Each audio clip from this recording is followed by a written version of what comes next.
these big national builders, what a lot of people don't realize is they're publicly traded. They have to make the stock price go up. And there's only one way to make stock price go up, and that is to build more houses. And how do you build more houses? You buy more land. When you really understand what the needs of the community are, and you position yourself as a partner and, not someone, the big bad developer coming in and changing everything, you can get a lot of stuff done that other people can't. So it's a relationship game.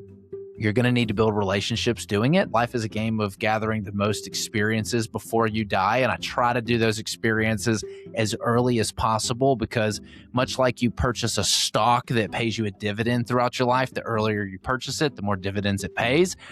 The more I can accumulate these amazing experiences early on, the more dividends they pay me throughout my life. So I do some pretty cool stuff. My business is a tool for me to do the things that I want with who I want.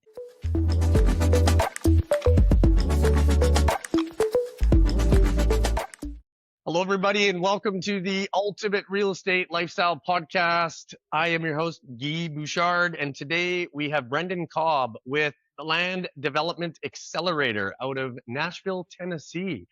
And today we're going to be talking operator to operator, what is working in the industry, what is not working in the industry, and who you should or should not be doing business with right now in the industry. So, Brandon, thank you very much for coming on board today. Yeah, no, it's pleasure's all mine. Thanks for having me.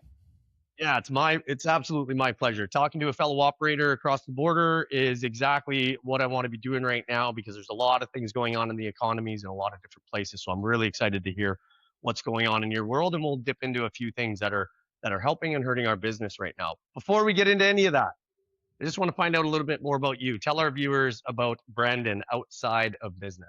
I'm a Wagyu Steak enthusiast, big steak fan. I love traveling, though I haven't done a whole ton of that since my 15-month-old was born, and I've got another one due here in July. Kind of had to put the brakes on traveling. But before that, I was doing about 6 weeks of traveling per year. Just, that's what I like to spend money on. That's like my, I don't like nice things. I like nice trips. And so my whole kind of philosophy on life, I've been obsessed about creating unforgettable life experiences with those close to me. So I think life is a game of gathering the most experiences before you die. And I try to do those experiences as early as possible, because much like you purchase a stock that pays you a dividend throughout your life, the earlier you purchase it, the more dividends it pays. The more I can accumulate these amazing experiences early on, the more dividends they pay me throughout my life. So I do some pretty cool stuff. My business is a tool for me to do the things that I want with who I want. And that looks like mother-son trips every year. My mom's a retired history teacher. So we go somewhere with a lot of history that she's never been able to afford to go to. So I take her there. I do annual father-son trips. My dad, he's a big crypto and bourbon enthusiast. So we'll go to a crypto conference or maybe the Kentucky Bourbon Trail. And I do annual sibling trips with my sister every single year. We just got back from Yosemite. We got to hike Half Dome. That was super cool. And, I do annual trips with my wife and family and my friends. And so I've built a pretty good, what I would call kind of routine for squeezing the most that life has to offer. That is one of the best answers that I have ever gotten. And that makes me very, very envious. And it does put a lot of things into perspective of what I truly believe in, but what a lot of us forget to actually put into practice. So that's pretty awesome. And the first thing you said was Wagyu enthusiast. Tell me I like really high-end steak. I'm a big fan. Okay, sweet. I think I might have tried it once. Is that where's the best Wagyu steak in Brandon's world, in your experience? It just depends on what you're in the mood and what you're looking for. So I like Wagyu from Japan. I like Wagyu from Australia. Those tend to be a much better quality of meat than what you'll buy here in the States. So like Japan, their beef marbleization score goes from A1 to A6. So the marbleization is just how much good juicy fat content it has, and not like that chewy fat that you find on the outside of rib. I'm talking about the melt in your mouth fat at the Brazilian restaurants. So A1 through A5, I'm not a big fan of the A5 stuff. And I'll tell you why. I like to eat a lot of steak at a sitting, and the A5 stuff is just too fatty. Super rich, super delicious. Don't get me wrong. I love it, but I can't eat a lot of it because too much fat kind of hurts your stomach. Australia, they run a beef marbleization score of 1 to 12. So same thing, 12 is kind of like their A5. So I like my beef marbleization score right around that 7 to 8 mark on Australia's beef marbleization score. And I like lean steaks. So I already love ribeyes regularly, but there's already a lot of fat content. So if you take a really lean steak, like a Denver steak or a picanha, and you beef that thing up to where it's got like a 7, 8, 9 on the marbleization score, that is the fantastic. So my favorite's probably picanha, beef marbleization score 8, 9, smoked on a Kamado Joe grill. Okay, nice one, man. Well, sounds like I know who I'm going out to dinner with when I make my way down to. That's awesome. And then you mentioned some kids in there. You got a growing family, so 15-month-old right now, another one on the way. That's exciting stuff for you. Congratulations there. Thanks, I appreciate it. Yeah, they keep me busy when I'm not doing land development stuff. Oh boy, does it ever! Yeah, I've got a few years on my belt there, or a few more notches on my belt. I've got 4 kids, so I know exactly where you're headed. The the business that you're in south of the border. Let's talk about that. Why don't you give our viewers a little bit of an intro into maybe a bit about your history, what you've done, what your background is, and then sort of what got you to where you are today, and then tell us a little bit about that business as well. Yeah, so I started wholesaling and flipping houses 10 years ago, and then we started our own construction company because we got tired of the GCs that were out there, hired a big PM team, and then started building houses, ran out of all of our own money. And so we started HBG Capital to raise the capital for those projects. And that's when things really took off because it's a capital intensive business, real estate is. So we built the house flipping business up to doing about 35 flips per year. And then we are doing maybe 20 new builds per year.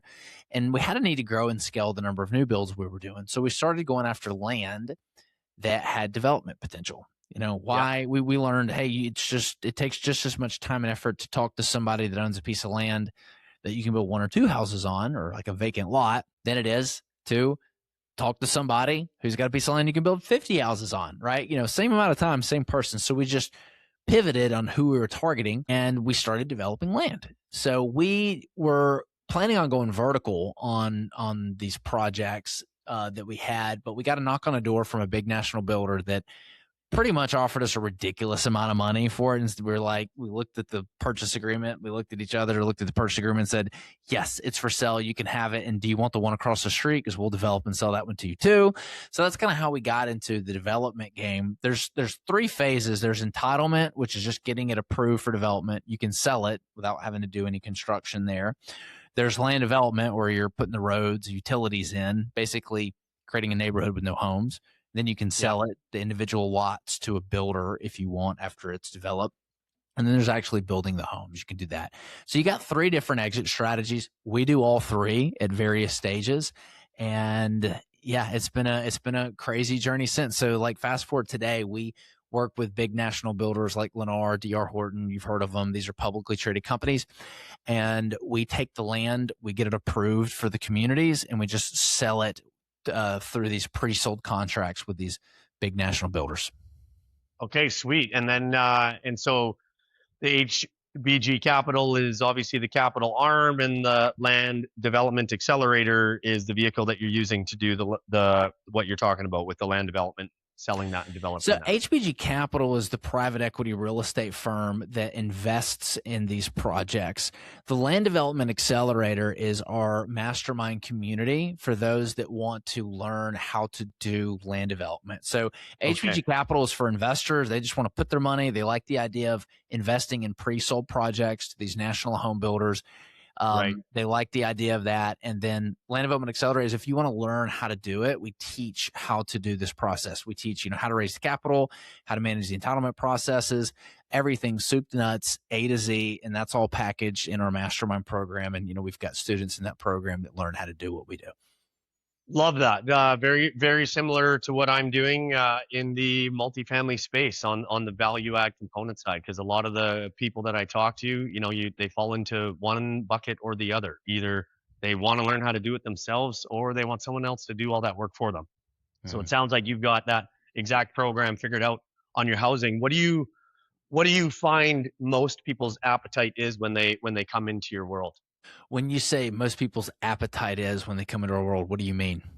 From an investing standpoint, let's just start with that because you're right. We're talking about two different things. From an investor standpoint, because that's one of the biggest things. You nailed it, right? It's capital intensive in real estate. You're always looking. We're in the game of continuing to find people that are the right fit. When people are coming to invest into your fund for land development, what are the key indicators for them that they're looking for to make sure that they're a fit for you and your company and your program? They're typically coming to us as a diversification play. They've realized it's usually people who are in their 50s. They've realized that they've got too much money in stocks and bonds and they need to diversify. And they have discovered that they can invest in private equity real estate deals. They like real estate because it's real, right? There's securitization, and they want to add that as a diversification play to their portfolio. A lot of them have discovered they can use a self-directed IRA to convert like an old 401k from a previous employer, or a current IRA that's overweight in stocks and bonds that's very limited on what they can invest in, into a self-directed account that they can use to invest in like our deals or other people's deals, syndications. And it's a really good tool that they can use to create that diversification, create some passive income. They want the diversification. That's usually the number one thing that we see is they're investing for the diversification. They want the passive income that comes with it, or they want to just continue compounding their returns and adding this in. Phenomenal. Yeah. And it's, and a lot more people should be diversifying, in my opinion. There's obviously, a lot of ups and downs in the market. And I think right now everybody can agree there's, a lot of issues going on in a lot of different things. And I think the ones that are diversified properly are the ones that are probably doing just fine right now. What does your fund, what is the premise of your fund? What's the term? Is it a long-term hold? Is it is it all flips? Are you always exiting the partners out? Do they keep their capital in? And then some of the return projections that go along with that. Tell us a bit about the investor journey. Yeah, I mean, everything that we've offered in the past, and obviously past performance is no indication of future results, we've done a straight 18% preferred return. That's what's worked for us. That's what our investors like. We don't fool around with any complicated waterfall structures. And so it's just a 100%, all the money's going to them until they get their principal back. They get an 18% pref, and then like they're out of the deal, and our firm's able to profit on the remaining that are there. Nice. So, and it's at various stages. Like, we do entitlements that are pre-sold. So people like that. They like we're coming to them saying, hey, look, we've got an approved project. We've got the buyer lined up. We've got a deposit. It's a name brand that everyone recognizes Lennar D.R. Horton. We just need the capital to be able to get the project to the finish line, to be able to exit. So, there's definitely some benefits there that, aren't offered. Some of the things that, you can't do with land. And yes, we're turning these projects, the return of capital is a much quicker time process than like say multifamily, where it might be locked up for 5 to 7 years. Typically it's 2 years or less, where we're seeing the average capital returned in like 15, 16 months. So if you need liquidity and not have your capital locked up, that much, then, it's great. If you're investing for cash flow, there's no cash flow, right? Like land doesn't pay rent. So not a great vehicle if you're looking for, consistent monthly or quarterly cash flow coming in. And there's no depreciation. You can't depreciate land, right? But, for some of the risk mechanics that's involved compared to some of the assets that, we've kind of seen not do well with the historic interest rate rises, a lot of our assets that were more interest rate prone, didn't do well. I've got my money in a bunch of multifamily deals that, capital calls, and sorry, Brandon, you lost your money. I've gotten a lot of that over the last couple of years. Our lands continued to do well though, because these big national builders, what a lot of people don't realize is they're publicly traded. They have to make the stock price go up. And there's only one way to make stock price go up, and that is to build more houses. And how do you build more houses? You buy more land. They have to buy more. They have to buy as much land as they did last year, plus more, in order to grow. So they have to feed the machine. They have to buy. And so that makes it very compelling. All these big builders have a plan A, B, and C. Plan A, if the market's great, boom, we build even more homes and we go. Plan B, if things don't work out according to plan, well, we build more homes. And then there's always plan C if plan A and B don't work out, which is, well, the market's really crappy. We just still need to continue to build homes. So we like that. We have a very motivated buyer. That's pretty phenomenal. And you touched on the multi and how there's been a lot of ups and downs and swings. There's been major capital losses for LP investors across the board in a lot of deals, and that came down to cheap money about 5 years ago. What are some of the risks? What are some of the things that haven't gone well from your side of it? We talk about good deals and talk about deals that don't go well. What are some of the things that haven't worked out and why in the past on some of the projects? Oh yeah, I mean, I've made every mistake you can possibly make, in the book. When we were building a lot of homes and doing land deals at the same time in 2022, and we had the interest rates go on us, all the houses took a hit, right? We were building the homes. We probably had 30, 40 homes that were going vertical or done. We had a really good interest reserve set up. I had enough liquidity to pretty much double the life cycle of the project. I always borrow twice as much money or have twice as much money sitting in reserves as I need to be able to weather something. The problem was back then is I didn't anticipate interest rates doubling. So I was prepared to hold the asset twice as long as what was underwritten. But what I wasn't prepared for was my cost to double. So my cost doubled on the project and my hold period doubled, which means my holding costs quadrupled on the project. I wasn't expecting that to happen. On top of this, homes weren't selling. Everybody was taking a haircut. So we had holding costs go up, selling price go down. And to make things worse, the supply chain issues prevented us from being able to get certain products like water meters that we needed to be able to finish, the homes and get it plugged in. If you don't have certain key materials like that to finish the project, well, you're stuck holding it. So time frames expanded. Meanwhile, we're getting monthly price increase from our vendors like Lansing and Builders First Source, because it was just a crazy time. So all this was going on. It was like a perfect storm. And so, we had some projects that had some capital losses on them. But luckily all the land continued to do really, really well. Despite all this, because the big builders, they're always buying. They always got to have something. So those are some things. And what we had to do was we had to get creative. We started going international and actually importing a lot of our materials internationally to help cut and reduce costs because we were getting hit from all corners here at the time. So we did that. Luckily, again, we had a lot of liquidity on the sidelines, so enough to float and weather the storm. So we did a really good job there. But yeah, it's definitely changed like how we see risk and how we underwrite every single project. We go into every project now and it's not, hey, how can we get the best terms on our loan or the lowest rate? It's, can we get the terms that we need to be able to mitigate the risks that could potentially unfold? Because 2022 kind of revealed the worst case scenario, right? Big time. Well, it was the best followed by the worst. Yeah. Right. Everybody thought we were, going to be smooth sailing, low interest rates. Everything was going to be great for a long time. And obviously all the things you mentioned, they're not unique. I think that's one thing that everybody can say, that every conversation we have, whether it's with my clients or past or future potential clients, everybody got hit.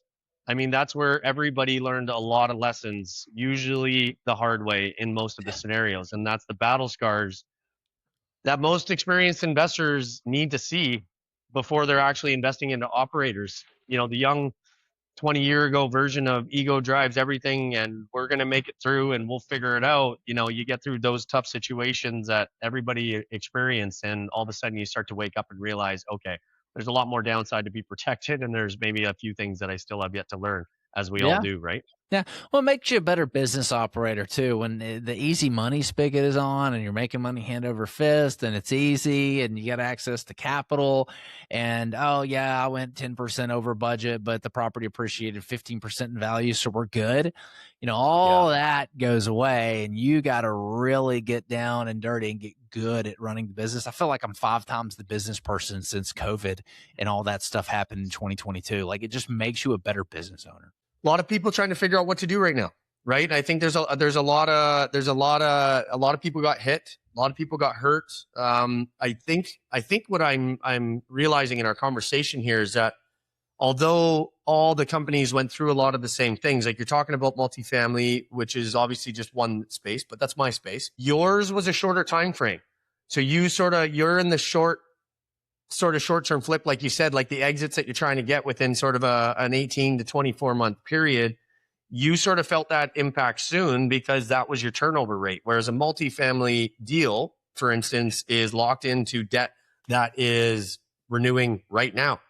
And so a lot of the 5-year-old cheap debt, there's a lot of pain and suffering happening in this moment from people that are just starting to get that hit of realizing the 2 to 3x interest rates. And what are some of the things that you're seeing outside of your industry in relation to some of the other things that are going on in the real estate business? Some of the things that I'm seeing outside of my industry, because I'm very plugged into the national builders and what they're doing and inventory and what's going on in the development world. Some of the things that I'm hearing outside, there was a big shift away from multifamily into oil and gas. So it seems like everybody kind of exited that and went into oil and gas. I saw a lot of people who were doing multifamily sponsorship start doing oil and gas, kind of branching out and chasing new things. A lot of healthcare. I've seen a lot of people start pushing healthcare, triple net leases with owner operator on the debt. So like a team of doctors that are renting out like a big office building together, people lending on that kind of stuff. So I've seen a good push towards that kind of stuff. And, my world, builders are bullish. Builders are starting to buy stuff here locally more. It's they didn't stop buying over the last couple of years. They kind of scaled back a little bit. They weren't as aggressive, but they're continuously buying here. That's going well. I expect 2026 to be a turnaround year, 2027 to be even better. And, of course, everybody's watching rates and wondering what's going to happen with that and oil and the war and all that fun stuff. Yeah. So oil and gas, tell me about that. What do you mean by oil and gas? Are you just talking kind of just stocks or into businesses? What does that look like? I'm not in that industry, so I can't say for sure. But from what I know, it is investing in companies that are drilling and getting oil out of the ground. So, similar world where, you got some capital. Let's say you're a multifamily, you're looking for a sponsor, and that sponsor represents probably some operators. He's doing deal with some operators. There's a lot of operators in the oil and gas field that are designed to get the oil out of the ground and sell it. They're probably doing really, really good right now. If I had to imagine, if I can say that with prices being where they went. But that's what it is. I'm not in that industry. I don't know, so I can't speak to it too much. No, that's good. It's and I think there was a lot of that. There was a lot of people got hurt doing what they were doing. I think that's pretty common thread in a lot of places, but that forced what you talked about at the very beginning, which was diversification. People start looking at a lot of different things, and I think there's a lot of that happening, along with uncertainty in the world, which is kind of pushing people around. I'm kind of finding that a lot of shifting sands are happening, and families are moving and trying different things, and it really sparked a lot of change. That's what I see from our end of it. What's happened? Do you see that sort of same thing of sort of shifting sands and people just sort of maybe changing up their lifestyle or moving to different areas? Or do you see things as sort of pretty stable, went through a rut, and now they're just kind of coming back to normal? I haven't seen any of that. Not to say that it's not out there. I just can't say that I've got firsthand experiences with families moving or really changing any things. I know that your average middle-class American is suffering. It has been extremely difficult on them. We're in that classic like stagflation environment. That's where everyone kind of thinks we're headed, like in the 60s or 70s, whenever it was, where everything's getting more expensive, but real wages are not moving up. Some of my friends who are, blue collar workers are just complaining about the price of everything. Everything's gotten so expensive. Again, wages haven't gone up. So I'm definitely seeing and feeling other people getting squeezed right now, and I think that's why the past election went the way it was. Is everybody wanted the economy to turn around? That was like the number one thing that everybody was concerned about was the economy, and I don't think it's changed. I think I'd have to agree with you. A lot of the promises that we've seen on both sides. I don't even want to get into politics right now because that's why there's a lot of Canadians looking abroad at a lot of different things. But I think there could have been a lot done better to prevent this situation, and I think we're maybe not even close to through the tough times yet. Are you finding that has an impact on the capital side of things? Yeah, pre-2022, anybody could go raise money if they had some kind of real estate deal, right? Everyone was talking about how much money they were making hand over fist in real estate. And, there for a couple of years, like you had to work twice as hard to raise half the amount of money, and you had to give better rates. You had to give more.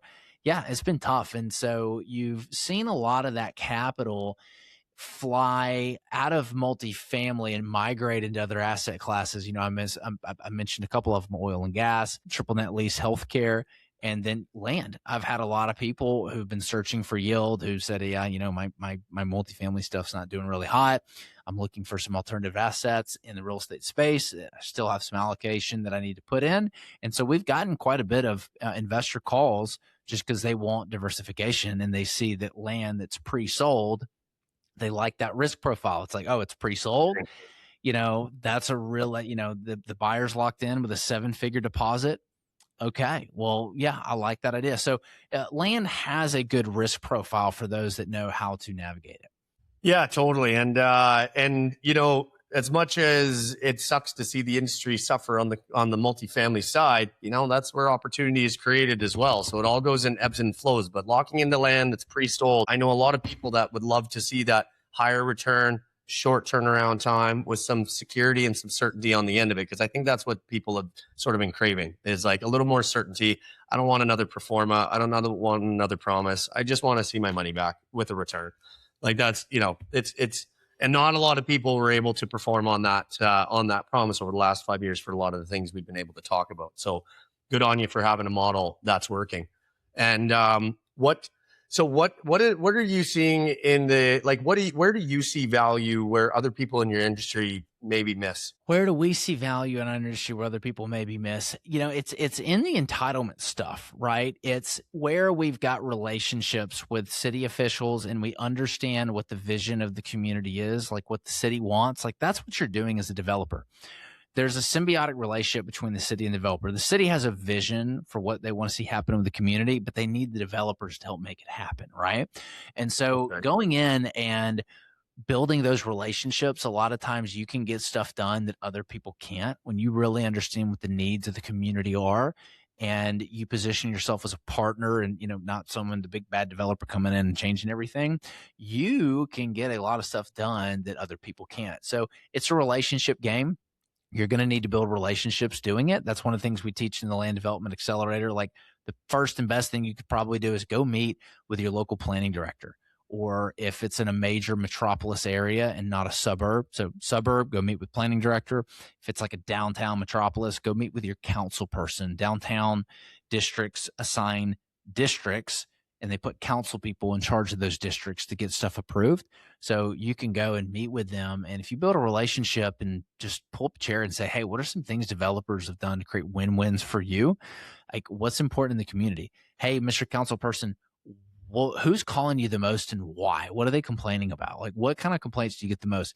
If you can figure out how to tie that into your development and solve that problem, you are going to be in business. So take a creative approach to building the relationships and you'll be able to see value where other people can't create the value. Yeah, I love that. Or they try. Like I've experienced on some of ours, you're trying to fit a square peg in a round hole and as good of an idea as you think it is without those relationships and without that, that vision and pulling that together, waste of time, waste of money. Mm-hmm. So that's well said, because the relationships are a big part of any business, but especially in the planning and development, because you've got a whole community at stake with a lot of input. So you gotta know what you're doing there. Where do you see? So maybe that's an easy question and a segue to that, but where do you see most of the mistakes happening in the land development? And I've made all of these. It's so, if you're going to do this, definitely get a, go partner with someone or get a mentor, pay for coaching, whatever it is. Don't try to figure it out yourself. I've done that. I've paid the price. Yeah. One of the biggest mistakes I see consistently is a new developer just tries to shove as much density on it. I got a plat the other day. It was I think this one was for 40 townhomes. And I see this all the time. It happens. 40 townhomes. The townhomes are like 12 feet wide. I'm like, dude, who has a 12-foot townhome product? Nobody. You just tried to make them shorter so that you could put more of them on there and get more money. It's not how it works. You have to design it with the end buyer in mind. If you don't do that, you're going to get stuck with a project that nobody wants to buy. And guess what happened? He can't sell it. He's going to have to go back, get it amended, not for 40 units, for 30 units.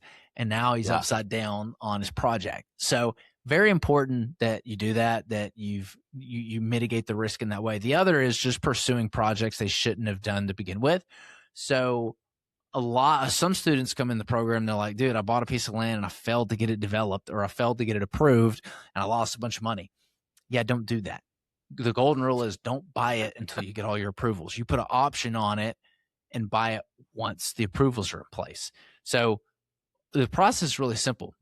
You go get the land under contract. And if anybody's wondering how to go find land that's ripe for development or what the due diligence process looks like, go to learnlanddevelopment.com.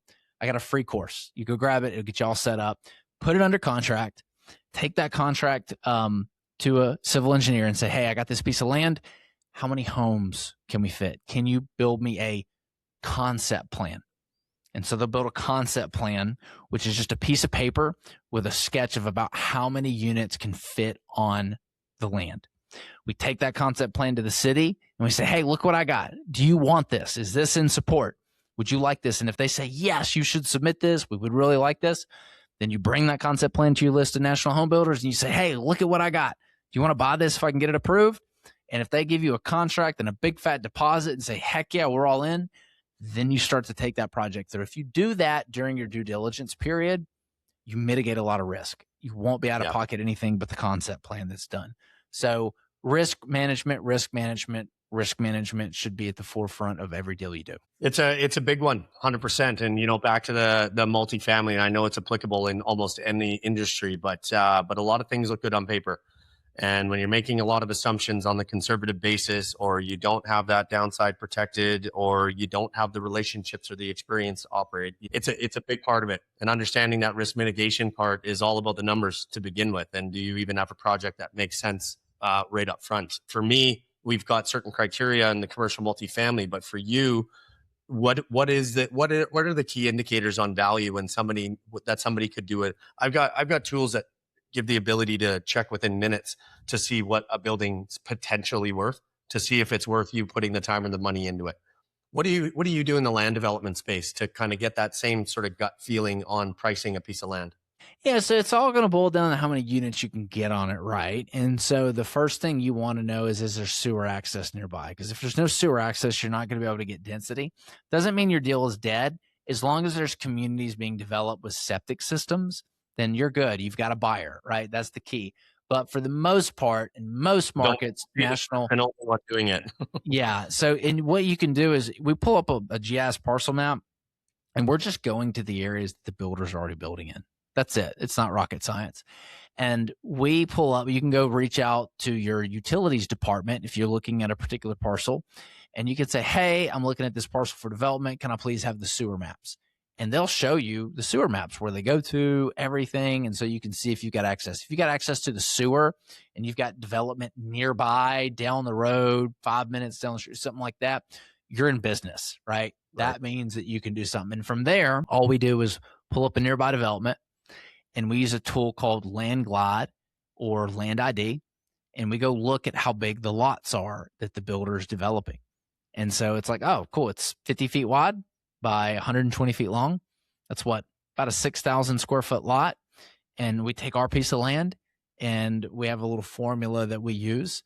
Again, you can go to learnlanddevelopment.com. You can grab that. We go through the formula, but we see how many of those lots we can carve out of our new parcel we're looking at. And that tells us the number of units. And once we have the number of units, now it's pretty easy to make an offer. That's awesome. Yeah, so that's your quick calculation. Just figure out, the sewer is a big one.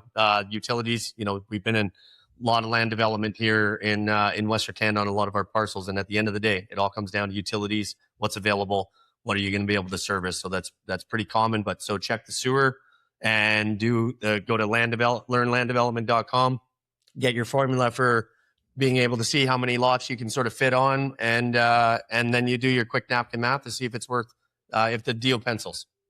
That's exactly right. You hit it. Love it, man. Yeah, no, that's good. I love the simple process, the no BS approach. And if there was someone like, do you only buy your own, or do you work with wholesalers and people that are bringing you land and people that are sort of out there? Everybody. We've got a whole method called the landscape method. There's so many different ways that you can find this land. But yeah, we work with brokers. Wholesalers, no, because they're looking for a quick turnaround. We don't do that, Yeah, and they don't understand how to go after the stuff. But land brokers, 100%. City officials that know everybody, yes, 100%. We create our got own it. little local meetups too. People bring deals to that. So yeah, you got to get creative. Yeah, that's phenomenal. And I forgot to ask you, but are you only focused on the Nashville market? Is that your market, or do you go beyond that? Like, where's your core focus? So Nashville, Tennessee is where we do most of our deals, though we've got a couple deals that are outside of Nashville.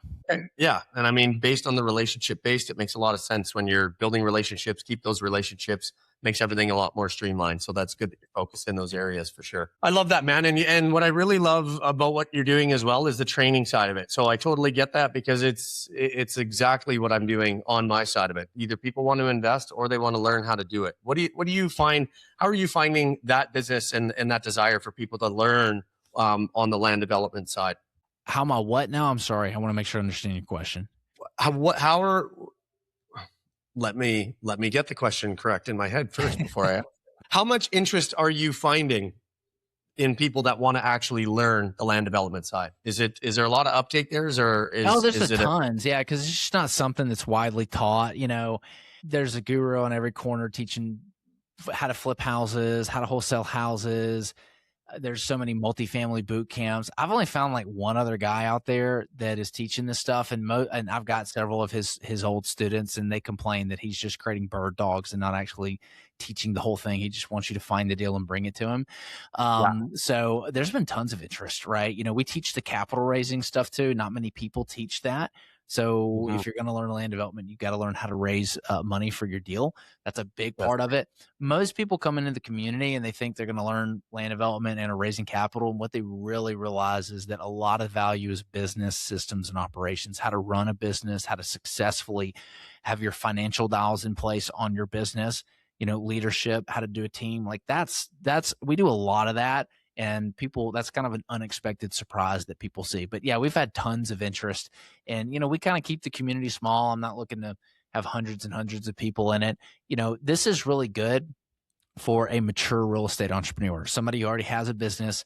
It's a cash flowing business. All of our students, they do multiple types of real estate deal. They do hard money lending. They've done house flipping, wholesaling, land flipping, some minor subdivides. Like, they've done a lot, right? This is not hey, let me show you how to do your first real estate deal. Hey, let me show you how to do this side hustle thing. That is not this at all. The people who make it and this is a really good fit for, it's a good bolt on to an existing real estate entrepreneur's business, right? Love that. That's who it's a good fit for.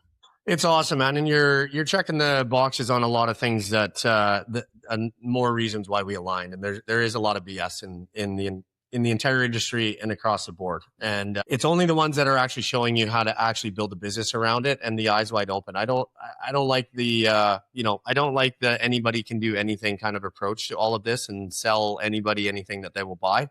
I think that's doing a complete disservice. And it sounds like you're anchored into the same things, because in reality, it's the same thing when I'm bringing on my clients. It's like they think they're going to learn how to go do a multifamily deal, or how to do their first one, or how to go find, get into a deal in the next 6 months. And in reality, what they're learning is what it actually takes to do a proper deal and run a business and to raise capital and to be in the game of building a portfolio over the next 20 years, not just their get rich quick scenario. And it sounds like you're anchored in those same principles. Yep, I agree. So what do you see like in the market right now? Builders are continuing to buy land. So that's fantastic. They're never gonna stop buying land. Where do you see some of the biggest changes coming from what you did 5 years ago? Biggest changes coming from what I see 5 years ago. 55 and up communities have really taken off big time. Those have been the best performing products that these national builders are doing. No surprise, baby boomers and what they're looking for, what they want. Gosh, homes are being built smaller and smaller since it's becoming more and more expensive. Like, people want affordability. So that means smaller homes, which is funny because I always wondered, man, these homes that were built in the 70s, these little 650 square foot, 2-bed, 1-bath. I was like, who would buy this? Like, wow. Well, I see why. Rates were 15, 17% back then. It makes sense. No So kidding. smaller homes are being built, cheap, cheap, cheap. Smaller lots, right? You got to get the density to get the affordability. So affordability is a big, big problem. The government stepped in. They've started giving developers free money to do development, and the government will then have a bond on that project. So a bond is put up, and think of it like the homeowner, when the home is built, the homeowner is going to pay down that bond over time. So just like they pay down an HOA fee, they have a monthly bond fee. And so over the course of, 20 years or whatever, they'll have a, $30 per month fee, and that's to pay that bond down. So it helps them get into a home more affordably. It helps the builder and developer, lower the prices of homes. So I've seen programs like that come out too. We're having someone speak at our mastermind next week that does that exact strategy. It's pretty cool. That's awesome. So those are some things that come to mind. That's awesome. Those are good insights. What's the price per square foot on the average home for you right now? Price per foot? I don't know. Price per foot. So you've got, I can't do math, but you've probably got like your entry level product, 1,500 square feet, that is going for the low 300s. So I don't know what that comes out to per foot. Maybe is that $200 a foot? Am I doing that right? I can't do the math on there, but that's about what we're seeing for an entry level product. And they'll go up to like $400,000 a house for, 2,200, 2,300 square feet, something like that. Okay. Awesome. Did I lose you? Can you hear me? Yeah, I can hear you. You got me. Okay. Thought I blanked out there for a sec.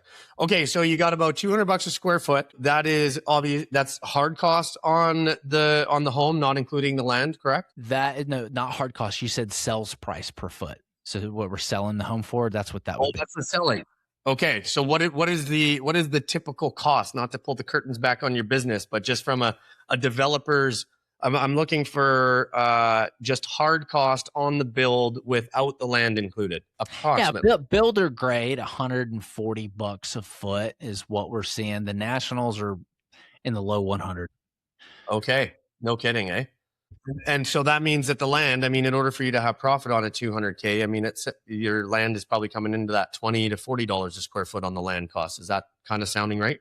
We don't price it per foot. We price it per lot. It's like, I don't know. I've never done the math on like what a per foot on the land cost. It's not like industry standard.